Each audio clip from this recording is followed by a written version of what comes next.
Well, hello and welcome to the Creative Writing Life podcast, where we talk with writers from all mediums and genres about themselves, their work, and advice they have for writers. I'm your host, Paul Zeidman, and my guest today is author Patrick Blennerhassett. We're going to be talking to him about the first of his trilogy series, The Death of Birth. Patrick, welcome to the Creative Writing Life podcast. Thanks for having me. Oh, it is my pleasure. And for those who are familiar with the show, we like to start things off talking about things we may have read or watched lately. Did we like them? Did we not like them? Did we never want to see that again? I'll go first just to give Patrick a little time to collect his thoughts. So I have three things that I have watched in the past week or so. Since Halloween was a couple of days ago, I finally got around. It was at my local cinema, but I didn't get the chance to see it during October. So we watched it at home. We watched the original Phantasm. And Oh, boy, what a wow. mess that was. It was, you can tell it was from like right after John Carpenter's Halloween came out because they were going for that kind of vibe. But I think the guy who wrote it also directed, I want to say Don Coscarelli. It's kind of like he said, "Oh, this would be cool to happen, and this would be cool." And then someone might say, "Hey, well, Don, what's the connection between these two?" I don't know, but it will look cool on screen, and that's because it was so much of it was very silly, and the special effects were wonderfully cheesy, and the ending made almost no sense. But I could see why they were able to make what, five or six more movies out of that. Yeah, they made a few of those, hey? They sure did because I think we saw it on it's on Peacock, and it gives you the choice. You can watch the first one, and then it has like two, but it doesn't have three, I think. But it had two, four, five, and six. It's like, and it spans almost like 20 or 25 years. And this poor guy, Angus Scrimm, who plays the tall man, he's in all of them. And I think they were had him working until he dropped dead. That's just a personal theory, though. So we watched that. So that was fun. Glad to see it. I don't need to ever see it again. Wanted to see it when it was in theaters, but kind of glad that I watched it at home rather than spent money on a movie ticket and rented it via whatever it was, Amazon. The reboot of The Naked Gun from August. Oh, yeah, that's It great, hey? it was fun. It had some really good jokes scattered throughout it, but I think of a lot of it was it was a little silly. It got not as funny as I was hoping it would be, but there were some good solid laughs in it, I would I think say. it's so hard to live up to that original, Yeah, yeah, so you're kind of always comparing it to the original Naked Gun. That's what I watched it and I sort of thought the same thing as you is like, this is funny, but this has obviously been done before, yeah. so it didn't feel as if I was being sort of told anything new in terms of the humor, right? Yeah, and I think it was also produced by the same people who make Family Guy, so it had that kind of vibe to it. So it was Mm. very lot of just rapid fire jokes and just we're not going to gloss on this too much. We're gonna hit you in the face with it and move on to the next thing, which is kind of what the Naked Gun did anyway, with back in the Yeah. Leslie Nielsen days. And the third movie I saw, I only saw it because they had a flyer for it at that same aforementioned cinema. It is an Australian animated film called, before you make any judgment, it's called Lesbian Space Princess. And it is one of the cutest movies you'll ever see because it's really charming. It's kind of like maybe a hard PG-13 at best. It's really more for language than anything. And it follows a lot of the standard tropes of that kind of story. It's like a sci-fi rom-com, I guess might be the best way to put it. And it was just a lot of fun. It's only an hour and a half long, and it was fun, and it had some great jokes in it. And if you get the chance to see it and you like that kind of silly humor, I think one of the reviews said it's kind of like a cheap knockoff of Rick and Morty. It's like, okay, I can kind of see that. But I enjoyed it a lot, and I think it was a lot of fun, and I will sing its praises for from here on in. So that's it from my end. So Patrick, what about you? Anything cool or exciting or boring as hell in the reading or watching front? Yeah, yeah. I guess I'd have to start with reading. I'm reading Heat 2 Oh right wow. now. Yeah, so I'm obviously a huge Heat movie fan. That's Hmm. probably my second favorite movie of all time. And it's really, really interesting to read a book of a movie you saw, but the book is a sequel of the movie. So you have the Okay. characters like Vincent Hanna is played by Al Pacino. This guy named Chris is played by who's it? Is that Val Kilmer? Val Kilmer, yeah. Okay. And so you have the characters kind of visualized already in your head, which is kind of different for a novel. I just Hmm. reread actually Cormac McCarthy's The Road, Mm. and having watched the movie, and then reading the book, then you've kind of got the characters in your head. But I remember originally watching or reading The Road by Cormac McCarthy. I had a completely different vision. Sure. So really interesting reading this and having that sort of movie visual kind of baked in. But I'm really enjoying it. Like Michael Mann's a great writer, and I believe he wrote it along with Meg Gardner, who's like a crime thriller writer. Hmm. So yeah, super compelling. I'm about halfway done that. In terms of movies, the only thing I saw recently was I rewatched Night of Cups by Terrence Malick. Okay. Terrence I've Malick's heard of it. I don't obviously, remember a thing about it though. yeah. Terrence Malick probably did my favorite movie of all time, which is The Thin Red Line, which is Okay. just one of those iconic movies. So I was rewatching some Terrence Malick, and some of them are really, he's very, very spatial and atmospheric, and like Hmm. the stories kind of meander. But watching Night of Cups, it's about a writer who lives in LA and then he also goes to Las Vegas. So I kind of felt that personal connection to it. Sure. So I watched that, and it's those are movies I think you have to watch a little bit differently. You can't watch them for just straight up plot storyline. You kind of have to almost feel them, kind of like a painting. I kind of maybe equate it to. Hmm. You just kind of put yourself in front of the screen, you let the emotions kind of take you over. You're not necessarily looking for real character development or plot arc or anything like that. You're just kind of enjoying the visuals and the cinematography and a little bit of the voiceovers. So Hmm. I do like that because that kind of gets away from, that sort of specific movie line arc where it's like, first act, second act, third act, and then there's the credits roll. Whereas Malick's films will really sort of force you to throw that out the window I and was just be thinking like, that. yeah, and be like, hey, you can't watch this like a regular movie, and if you try to, you're not. And I think that's why a lot of people really don't like his stuff. So, anyways, yeah, no, I really enjoyed it a lot more this time around than when I watched it the first time. So I thought that was really intriguing to rewatch a movie and like it more. Usually, I don't know about you, but if I like rewatch a movie, I'll like it less because I can maybe see some of the faults or something like that. Oh, Or okay. I don't know. Yeah. Well, see, it's interesting that I guess if I see, I'm more likely to rewatch something that I really enjoy. Not Yeah. more than oh, it just happens to be on TV at the time. It's more like I will go out of my way to watch something again. And depending on the movie, that yeah, I have a lot of the flaws and the story problems are automatically pop up in my head. But I also marvel of because part of the reason I'll watch something over and over again is because I really enjoy it so much, and I'll Yeah. almost really zoom in on what is it about this that I like so much. Like, one of my absolute favorite movies is Back to the Future, and just Mm. because of the incredible way the story is told and how it plays out and each scene and how it affects the story and how it plays up the theme. And not that I don't want to say there's always something new to see, but it always reminds me of like what a solid piece of storytelling and screenwriting that is. And you can just see it. It's Mm. like right there on the screen.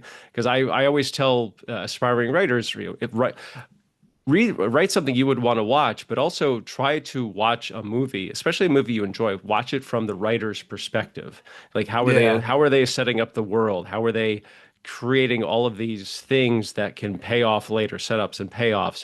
How are they demonstrating the theme and just all of the moving parts that make up a screenplay? How are they coming to life, so to speak, on the screen? Yeah. I've been rereading a lot of books that were sort of quintessential to my like early years as a writer. Fear and Loathing in Las Vegas. I've Hmm. been rereading obviously a lot of Cormac McCarthy. And I think maybe that's one part of being a writer or a reader that is kind of overlooked is like rereading books. Hmm. Because I do think like I remember the first time I read Fear and Loathing in Las Vegas, I was like a 21-year-old journalist, and I literally wanted to be Hunter S. Thompson. And then as I reread it, like, 20 years later, I'm like, man, I couldn't handle that sort of lifestyle. But you also sort of look at the book differently because I know when I first read it, I sort of struggled with this idea that they're on this journey searching for the American dream. Hmm. And I was so young, I'm from Canada, so I didn't totally understand it. But then when I reread it now, I was like, oh, I get it. This sort of search for something that doesn't necessarily exist, but it's always something that you can continue to search for. Hmm. And I sort of got that when I so it like it's completely different novel for me now.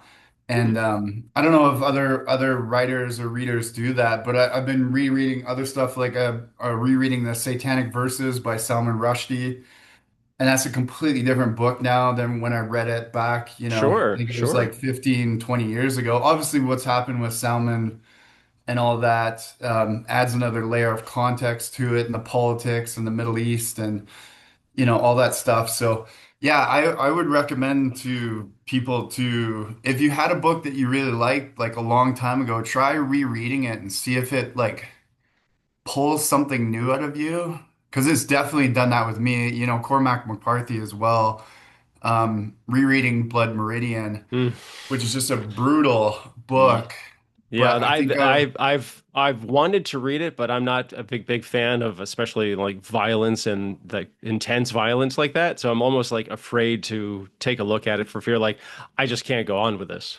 yeah, it's funny because I remember when I read it originally, I felt that it was really ultra violent, but now rereading it compared to 2025 cinema Mm, and 2025 pop culture where everything is online and there's violence everywhere, mm. I really didn't feel like it was that violent at all. Like Wow. I remember the first time I read it, I was like, oh, you kind of gave you nightmares. I was reading, what was it, Less Than Zero by Bret Easton Ellis, and there's a Hmm. couple really brutal scenes in that book. Yeah. And I remember when I originally read it, it really kind of scarred me. And then when I reread it like 20 years later, it didn't really have that kind of same impact on me.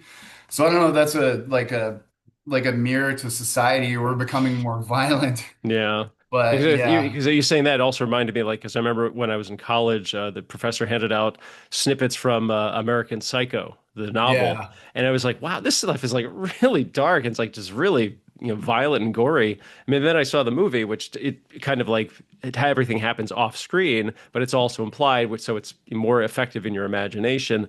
But I think reading it on the page that way. It's just kind of like, this it's not for me, but maybe but also right now I'd say I have no desire to go back and try it again. So yeah. I it's an individual remember, choice. yeah, I remember originally reading American Psycho. I got the sense that it was more of like almost like a satire of like Yeah. Wall Street, and Wall Street Bros and all that type of stuff, and sort of I don't know if it was written before or after the dot-com bubble, maybe like right before. I'm going to say before. Yeah. Yeah, it was kind of like that play on the fact that, they're all just kind of selling air and making money and vacuous. And then when you see the movie, the movie's much more concerned with sort of his violent acts, right? Like it's much more centered around him being like a murderous psychopath. Same thing with I would say Fight Club. I'm probably Mm, one of the few people who actually read Fight Club before watching the movie. And that's another thing. Fight Club, the book, is much more about the philosophy around Fight Club, whereas hmm. the movie is much more centered around the actual Fight Club. Right. So I think that's definitely kind of interesting when you see movies and books playing off of each other and how people what people take away from them, right? Hmm. Oh yeah, very much so. So let us, we're going to put that discussion on hold, but we're going to now talk to you about your book, The Death of Birth. So first, Patrick, tell us a little bit about yourself. I mean, how did you get your start as a writer? Were you a voracious reader as a child? Is it something that you came into later in life, kind of like, oh, hey, I have an idea for a story, or oh, you read something like this is terrible. I can do much better than that, and gave it a try. It it varies from people to people. Yeah, yeah. I mean, I'm trying to think how far is probably the best place to start is the fact that my mom was a librarian. So I was born and raised in Canada, and obviously, hockey was really big. So I played a Hmm. lot of hockey growing up. But my mom was a librarian, and she would always bring books home from the library. She would bring magazines home, newspapers. And so I really got that love right away. And to be completely honest with you, I've really only had one profession. I graduated from high school in 2000, and I've pretty much only ever worked as a newspaper reporter. Hmm. I'm one of the surviving newspaper reporters now. I've been doing this almost 25 years, which would be, I guess, a quarter century. Yeah. Um, And so, yeah, I felt really lucky to be able to write as like my job and my career. So that's been really great. And then the first book I published back in Canada through a publisher called Now or Never came out in 2008. So published that, and I ended up publishing four books in Canada. One was a nonfiction book that ended up being a bestseller in Canada. And then the last one came out in 2016, which was The Fatalist, which was sort of a post-apocalyptic book. And then in 2018 or 2017, I literally blew up my whole life in Canada and moved to Hong Kong and started working for the South China Morning Post there. Yeah, Spent close to 5 years in Hong Kong. I met my wife in Hong Kong, and then, the pandemic hit and everything kind of got thrown in a meat grinder. And obviously, Hong Kong passed the national security law, which basically meant if you were a journalist, you could probably end up going to prison and potentially being extradited to the mainland. So my wife came over to fight in the UFC, and I followed her, got lucky enough to like land a job, and then we got married. So now I have a green card, and now I'm working at the Las Vegas Review-Journal as a real estate and housing reporter. And the whole thing with the death of birth, not to go too long into it, but sure. I actually wrote the whole trilogy probably around 2013 to 2015, because the first book actually starts in 2013. And then obviously, like I just kind of wrote it because I was really disillusioned with like traditional publishing.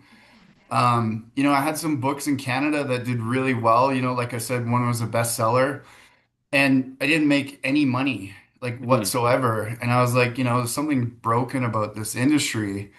And it's so much work to try to get like people to review your books.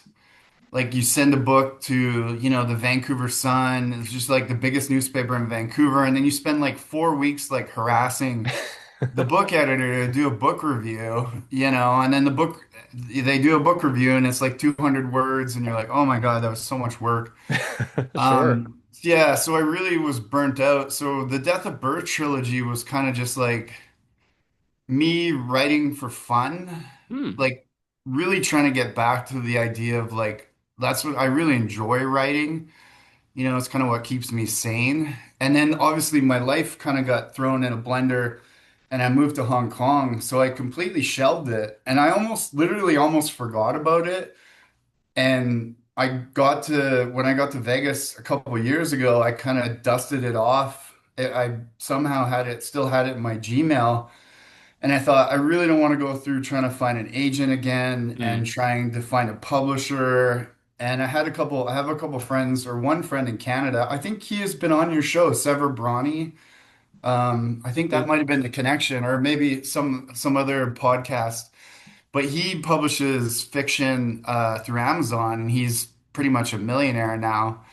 Hmm. So I just decided, all right, I'll do this through Amazon because I want to try this. I want to see what the process is like. So I taught myself how to self-publish and all that. And yeah, that's kind of been the whole. That's yeah, that's probably a good recap there of Yeah, sure. everything. Okay. Well, what I forgot to do it before we went into asking about your background is just to read your bio, and you already covered a few of these things, so bear with me. So Patrick Blennerhassett is an award-winning Canadian journalist and author who currently lives and works in Las Vegas, Nevada. He previously worked for the South China Morning Post newspaper based out of Hong Kong and business in Vancouver. Blennerhassett was raised in Kamloops, British Columbia. He's also a journalism instructor at the University of Nevada, Las Vegas. He's traveled to more than 2 dozen countries and lived in such places as Pahoa, Hawaii, and Iqaluit, Nunavut. I don't know where that is. He is a lifelong New Jersey Devils fan, which is weird for a Canadian. And when he's out Yeah. working, you can catch him being a foodie with his wife, former UFC fighter, and yes, playing hockey. Okay, so we're not going to get into the hockey thing right now, much as I'd love to. So we've talked about the book a little bit, and gave a kind of started talking about its early developmental stage. So, what I like to call either like the elevator pitch or the cocktail party pitch. So, what would you say is that for the death of birth? I mean, someone says, "Hey, Patrick, tell me about this new book," and you would say, I would say basically it's kind of like Jason Bourne meets conspiracy theories. Like it's kind of genre bending in a lot of ways. Hmm. But the quote that I got from a buddy of mine who's publishing a book, he said Jason Bourne meets 12 monkeys. Okay. So that's kind of the elevator pitch that I've been giving out to people. But Sure. on a bit of a deeper level, it's basically an alternate reality where mankind never recovered from the Great Recession of 2008. Hmm. And then essentially what comes out is a bunch of medical breakthroughs that really kind of throw the world into a loop. One of them is the male birth control pill. Hmm. Another one is a cure for AIDS. And so it kind of looks at population decline, and it plays on all these conspiracy theories about everything from the American military to whether or not we've actually been to Mars already. And like I said, as I was writing it, I was like, I'm never going to write another book again unless I write just completely 100% for fun. Sure. Because I think my last two books in Canada, when I was writing them, I think I made the mistake of like thinking about the audience and Mm. how I would sell it, how I would market it, how I would do book readings for it. And I think that's, for me personally, I think maybe that's a mistake, Hmm. you know, to be like, I do really think that you should write for yourself. I mean, this is my own personal opinion. And so with The Death of Birth, it's basically just kind of like a satirical take on conspiracy theories and all that stuff. Like, it's something that, like I said, I would, if they said just write something for fun, this is what I would write. So I don't know, Okay. that's kind of an extended elevator pitch, No, but that's perfectly fine. So what was the inspiration for the story? I mean, you said you were writing for fun, just like what was it that made you settle on what the book was going to be about? I guess in the early developmental stage. I'll be completely honest. Like it went through a bunch of different iterations. It was originally Hmm. just kind of like a standalone book, and I was working with actually with an agent back when I finished the first book, and he tried to pitch it to a couple places in the United States, and they said it was too much genre bending. Like it wasn't a Hmm. straight ahead thriller. It wasn't straight ahead espionage. They're like, there's too many elements going on, and so I kind of was just like, you know what, screw it. You know, I'm not even gonna worry about that. So, sorry, I'm trying to remember what the original question was. I meandered off there a It little was just bit. what was the inspiration for the story? Like, Oh you yeah, just, I yeah. mean, did you, was it an article in the news type of thing? Yeah, the obviously the male birth control pill was something that I thought would be really interesting to play around with because back in 2013 was kind of the first sort of machinations when people were starting to talk not about like overpopulation but population decline. Hmm. And I remember thinking about that and I'm like that would create an entirely new world if instead of having to deal, because you're old enough, you remember the population bomb book that came out. I think that was in the 70s or it was the 80s. It sounds vaguely familiar to me right now. Yeah, where he basically the book was super famous because he basically said in like 2020 or 2010 there's going to be like 15 billion people on the planet and we're Hmm. all going to have food shortages and all that. Right. And now it looks like that's not happening at all. And I remember when I first heard about this idea of population decline, which is now like a mainstream thing, you know, people are talking about this all the time. I was like, wow, I could probably write a book about that. And so that's kind of where it started, right? Sure, sure. So one of the things I noticed, it's obvious from the get-go, is that the death of birth, it's written entirely in first person. So was it your decision to do that from the start, and was Mm. it a bit of a challenge to do that because we're seeing and I guess interpreting everything through the mind of your protagonist. And like, why did you decide to go that way as opposed to like traditional third person? Like, she said to me, or she says, Yeah. he says, that sort of thing. Yeah, I don't know. That's a good question because I don't know how it works out for you, but I feel like you almost don't get to choose. Like the book that I'm writing right now is third person, Hmm. and the book that I wrote before that has elements of first person. I feel like it's almost as if your creative muscle makes that decision for you.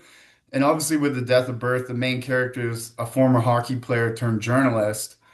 So, that's something that I can write first person from with. Sure. But the book that I'm pitching right now about my time in Hong Kong, one of the main characters is a female. So I wrote third person for that. But I've definitely bounced around in my career. I think my first two books were first person and then obviously nonfiction. And then my fourth book is third person. Fifth book is first and third person. So I don't know. Yeah, I think maybe you have some insight on this. I think you just kind of sit down. Maybe it's different with like screenwriting or straight ahead thrillers or stuff like that, but usually I'll just sit down and start writing, and my brain's already made that decision. And my brain's like, we're writing Hmm. this third person, or my Okay. brain's like, we're writing this third person. So I don't know if it's just kind of like a subconscious decision or something like that, Well, but maybe it's also kind of like your creative side is saying this is the way it would work best to tell this yeah. kind of story. Because like with screenwriting, you have to follow a certain, format and presentation. I mean, there are some very innovative writers who are also directors. Like they say, well, I'm going to write it because I'm going to make this, Mm, or they're so I don't know, recognized as geniuses that like they can just write whatever, however they want it to be, and yeah. the director will be like, oh, that's perfect. We'll work it. But for the most part, a lot of writers, it's standard, third person, I guess. But also screenwriting is an entirely different animal than prose. So it's two very different categories to deal with. Uh, Yeah. you kind of touched on this a little bit earlier. So did you come up with the story fully formed, or did it take you a lot of time to figure things out? Like you knew what it wanted to be. Did you know what the ending was going to be, or I guess at least for the first book, or did it just kind of like do you just kind of were you a pantser? Were you a strict outliner? You know, I know, like, it's funny, like, early in my career, my first two books, very much like Hunter S. Thompson, just sitting at the keyboard and just I letting it fly and, smoking was cigarettes gonna and say drinking popping pills and alcohol. seeing what happens. Yeah. But the book that I'm working right now, I originally wrote like a screenplay treatment for it, like a 40-page outline. And then I was like, wait a second, this needs to be a book. But that's the first time I think that I've ever had an outline for a book, other than Hmm. my nonfiction book, which you, of course, have to have kind of an outline or structure. But this one, yeah, the first book, The Death of Birth, went through a whole bunch of revisions with that editor I mentioned, and then went out and got pitched, and then nobody seemed to bite on it. And then the second and the third book was essentially me just saying, screw everybody. I hate this whole industry. I'm just gonna write what I want to write. But the first book definitely went through a bunch of edits and definitely changed a lot through the editing process. But the second book, The End of Men, the third book, The Man God, was basically just me saying, I just want to keep writing this because I really enjoyed it. And it Hmm. really like allowed me to kind of re fall, like fall back in love with writing. Sure. And then obviously, like I said, I ended up moving to Hong Kong, and it just sort of sat in my Gmail for I think like a decade almost. Wow. So yeah, it was really crazy to go back and reread all three books Hmm. because I was rereading myself as a writer like 10 years ago.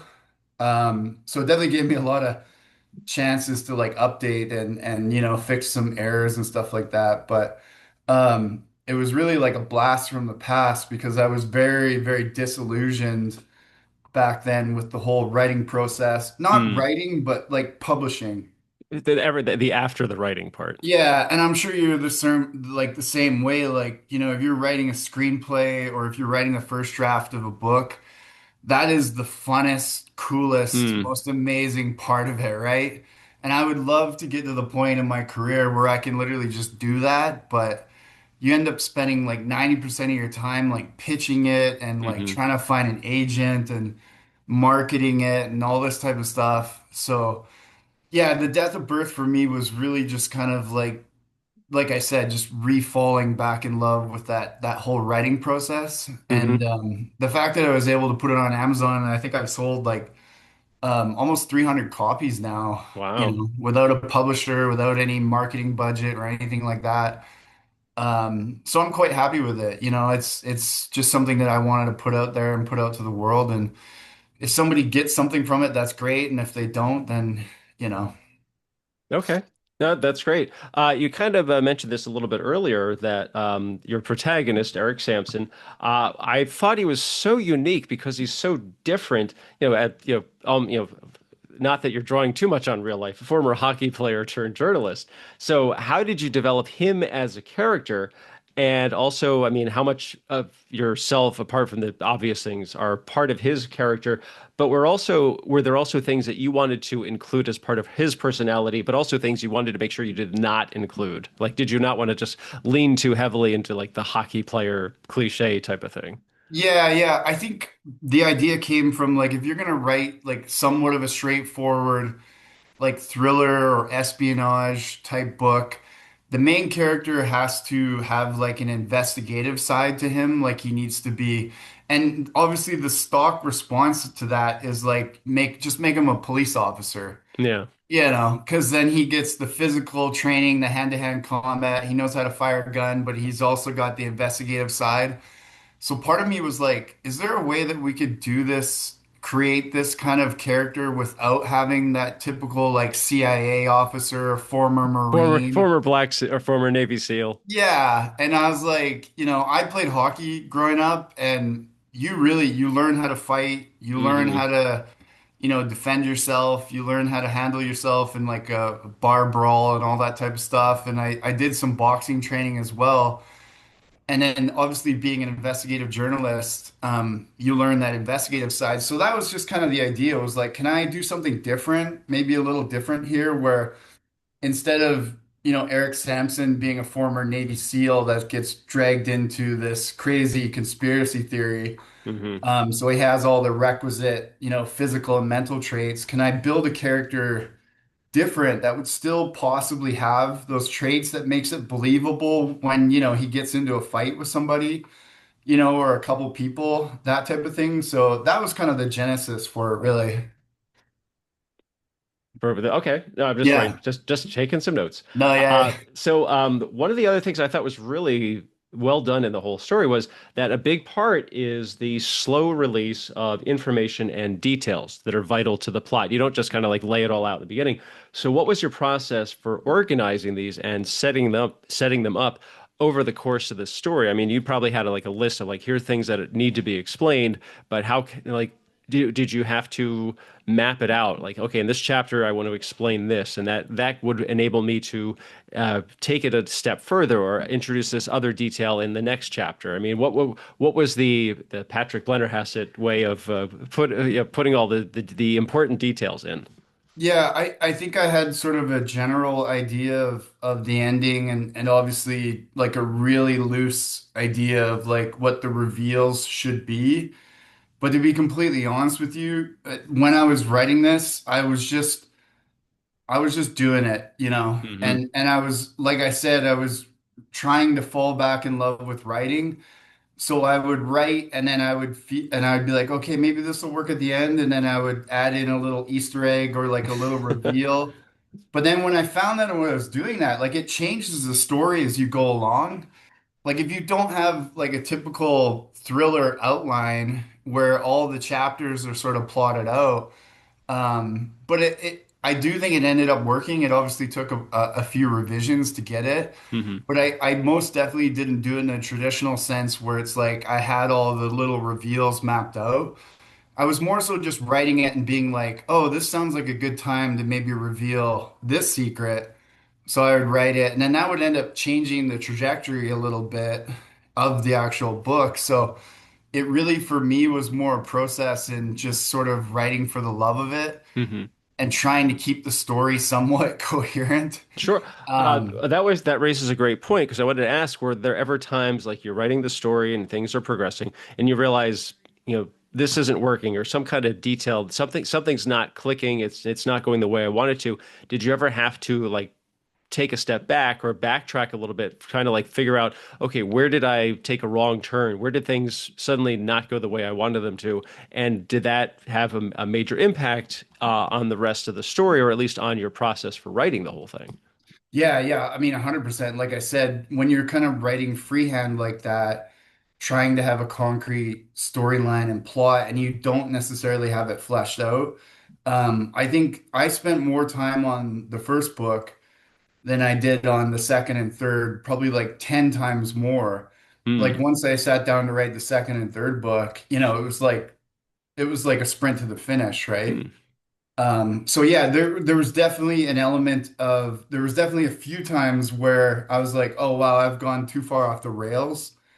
And so you have to basically go back, and I think I wiped out a couple chapters because I just had Eric like going off into some netherworld with the story, and I'm like, nobody's gonna read this. Like this, you're okay, Patrick. I know you're just doing this for fun, but at least Hmm. like stay on the rails. So Of course, of course. yeah, it definitely that first book was definitely there was a lot of revisions that I had to go back and but like I said before, it was more just a process of me like because that's kind of fun in some respects. And I don't know if you have any thoughts on this, but sometimes when you have a challenge with the plot, it's really frustrating at the start, Hmm. but then working through it becomes like a really like a real catharsis. You Oh know, yeah. you're like super frustrated and you like you slam the laptop shut and you go and think about it. And then you come back to the next day and you like slowly work through it. And like by the end of the day or the end of the week, you're like, oh crap, I figured that out, right? Like Hmm. that's I think that's an overlooked part too of like, critiquing your own writing and like solving your own problems with things like plot and Yeah, yeah, storyline. I would totally agree with that. I guess because I've heard a lot of writers say like I don't get writer's block. I just have to figure out this. I have to find the solution to this problem, and it's not like. And I just went through that with my current project as well. That I had the idea for what the story was, but I was having trouble developing it, and I figured, okay, there's something I'm not seeing here, and I realized a big part of it was that the location of the story was not working, that it was too Uh, similar to other stories of that nature. And I thought, okay, I have to, like a big thing with screenwriting is familiar but different. So it's like this, but here's how it's entirely different. So I tried to figure out, okay, where is the place that I could set this story that still accomplishes what I'm setting out to do, but is a totally unique and hopefully, fingers crossed, original take on this kind of story. yeah, And then I just was like going over things in my head. Like for me, you said, slamming your laptop and taking a step away. For me, a lot of times it's either going to the gym or taking the dog for a walk. That yeah, I'll, yeah, even though I'm listening to like a podcast or music while I'm walking or working out, in the back of my head, I'll be thinking, I'll be trying to like find a solution to this current problem that I'm dealing with. And yeah, I'd say maybe 9 times out of 10, it takes a while, but I eventually come up with something. And it's that initial spark that's like, that's it. yeah, yeah. That's what I was trying to find. And so it sounds like that's what you were able to do working on of your books, including, book one, The Death of Birth. So yeah, I think every writer can definitely relate to that. Yeah, and those are cool moments, hey, when you're like you Hmm. said, you're at the gym and you're pumping out a set and it comes to you just literally out of nowhere. You're like, "Oh, I got it," right? And you almost Yeah. want to like put the gym equipment down and like run back to the laptop, but then Or I'll grab my phone and like write it on the notes section. yeah, or I'll send emails to myself with little like notes for the book, but Hmm. that's a really fun feeling of like cracking your own problem. You created a problem with the writing and then you've created your own solution. It feels like a little win. Oh yeah, yeah, Definitely, yeah, 100%. and in a business like this, every win, embrace it.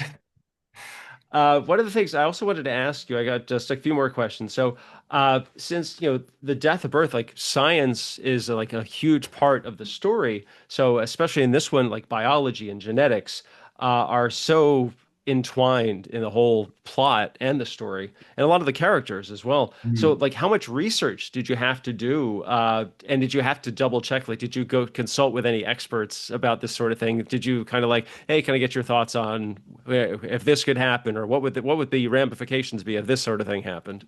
Yeah, yeah. I kind of take the Michael Crichton approach where, you know, if it sounds plausible, it's good enough. I know that he Okay. he did an interview once where he wrote Jurassic Park and then he talked to somebody who understands like DNA sequencing Hmm. And he's like, does this make sense? And he's like, well, it'll never happen. But he's like, could it happen? Does this sound plausible? So I obviously did a lot of research, but there's a lot of points in the book where like it's just not scientifically plausible. Okay. But for the creative idea of it, that's the whole thing with Jurassic Park is that the DNA sequencing doesn't work. You can't clone a dinosaur. Hmm. But can you convince readers that it at Yeah. least sounds plausible enough? And if you read like Jurassic Park, probably the first third of the book is just explaining how they ended up cloning dinosaurs, right? The movie focuses more on the park. Right. Right. Yeah, But the book, I made a point of reading the book before I saw the movie. I remember that, 30 yeah, some years ago.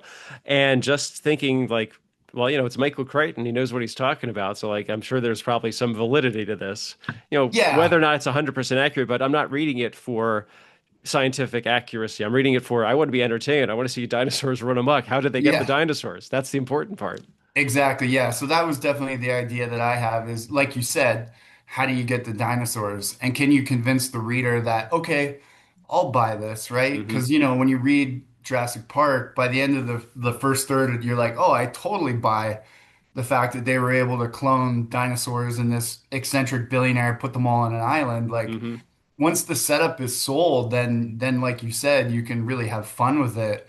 And Jurassic Park is sort of a great example of that, of like a really plausible scientific setup and then just complete mayhem for the Hmm. second half of the book and obviously the movie as well. So Right, right. One of the things I also wanted to ask you is that while I was reading it, I hadn't realized this until I was well into it that the chapters go backwards. That it yes. starts with chapter 24 and then it's like 23. It's like, wait a minute. And I think I've to skim it real quick here. I'm trying to think. Oh, then again, it ends with 5 years later. But like, I was that big, and I knew you were going to have a second and third book, so I guess we like work our way down to chapter one at the end of book three. So Yeah. what can what can you like without any spoilers? I guess if that's your prerogative. Why did you? I mean, but the story doesn't take place chronologically backwards. It advances forwards, but the chapters are backwards or count Yeah. down. Yeah. Well, exactly. You just said it perfectly right there. I wanted it to feel like a countdown. Mm, So I don't know, like, because I've never written a trilogy before, and I don't know how difficult it is for other writers, but it was really difficult for me because you're so used to like you write a script or you write one book, but with this, writing all three, I kind of wanted to have that continuity, and I wanted to have the reader to have a sense of as if everything was sort of counting down to this final mm. chapter. And Okay. obviously, if you get to the third book and you get to the final chapter, chapter one, that's when obviously everything is explained and all the theories come together. So that was kind of the idea of that, but that actually didn't come in until really late. And Mm, I was literally like working with somebody to help upload it to Amazon, a sort of like a freelance publisher in I think she's based out of New York, and she actually mentioned she was like, "You should have the chapters. What about having the chapters count down?" And I was mm. like, "Oh, Okay. that's a great idea." So, but I don't know if it works. Like the people that I've had 4 or 5 people who have read that, like I'm close enough to have read the whole trilogy, and if it sucked, they would have been like, "Yeah, this sucks." And they said, "Yeah, they really liked the chapter countdown because it felt as if." Everything was kind of like closing into this final It's building final up to act, something. right? Yeah. Yeah. So, but yeah, I don't know if I would ever do that again, or I don't even know if I would ever write a trilogy again because it is such like I was it's going a to say lot of that work. is a lot of work. I mean, it's enough work just let alone to write one book, then but to Yeah. try to triple that. Okay, so again, the book is The Death of Birth, and it's Patrick Blennerhassett. And also, I think we mentioned that this is book one. It came out earlier this year, but you also said before we started that books two and three are already out as well. So if someone wants to pick all three up as a set and just plow through all three of them, the chance, your opportunity is there. Yeah, no, yeah, go for it. I'm really happy with the feedback I've gotten because most of the feedback I've gotten from people, or well, all of the feedback is that they really had fun reading it. Hmm. And that was the whole point. And that was the point of me writing it was, like I said, was to just have some fun with writing because I had become so disillusioned with the industry side of writing, as I'm sure pretty much every writer goes through. Hmm. You just want to write and you want to be like the perfect career would be like Cormac McCarthy or or Sure. Salman Rushdie, where Salman Rushdie doesn't have Instagram because he's Salman Rushdie. He just Yeah. writes a book and then sends it He off to doesn't his have to worry editor. about he doesn't have to worry about marketing or Yeah. reaching out to book editors or book or newspaper book editors. Yeah, and I think that that's really it's my if I had any advice for writers is like because I really got disillusioned with it and I thought I'd never write another book again Hmm. and I would just end up being a journalist. So I would think that that's one thing I would tell a writer that's just starting out. Like the industry is going to try to screw you and beat you down and make you not enjoy writing and like just don't ever forget that you write because you love it and you find it fun and try not to and as difficult as it is, try not to focus on publishing, getting an agent, all that jazz. That would be my advice. No, that's fantastic stuff. Again, the book is The Death of Birth by Patrick Blennerhassett. Patrick, this has been a fascinating and really enjoyable conversation. Thank you so much for being here today. Yeah, thanks for having me on. I really appreciate it. My pleasure. And where can people find out more about you and your books? Do you have a name for the trilogy? Yeah, it's called the Death of Birth trilogy. Death of Birth trilogy. Okay, But yeah, it's simple, available. straightforward. Yeah, it's available on Amazon. If you just Google the Death of Birth, and then I also have my website where there's a link there as well, which is just my name.com. So, yeah, get it. Yeah, I'd love for people to read it and just have some fun with it and enjoy like the conspiracy theory, satirical elements of it. Like it's not Hmm. meant to be taken too serious. That's for sure. So, Well, when you pitch it as Jason Bourne meets 12 Monkeys, yeah, it's kind of hard to not take it seriously. yeah, yeah. Okay, so again, we've been talking to Patrick Blennerhassett, and his book is The Death of Birth. This is book one in the Death of Birth trilogy. Patrick, once again, thank you so much for being here today. Awesome. Thanks for having me. Oh, my pleasure. And viewers and listeners, if you enjoyed today's show, please hit like. Feel free to leave a comment and subscribe. Tell your friends. I can use all the help I can get getting the word out about this thing. If you want to check out my social media, you can look at my screenwriting blog, which is maximumz.blog. I'm on Twitter at maximum_Z. And for Blue Sky and Instagram, it's at Pez Screenwriting. And this show also has its social media accounts at Podcast CWL on Twitter and on Blue Sky. Also, I've got my Go Ahead and Ask books, the ones on Amazon about screenwriting and pie. Like I said, that is Patrick. I'm Paul. This has been the Creative Writing Life podcast. Thanks for listening and watching. Stay safe, stay healthy, and most importantly, go write something.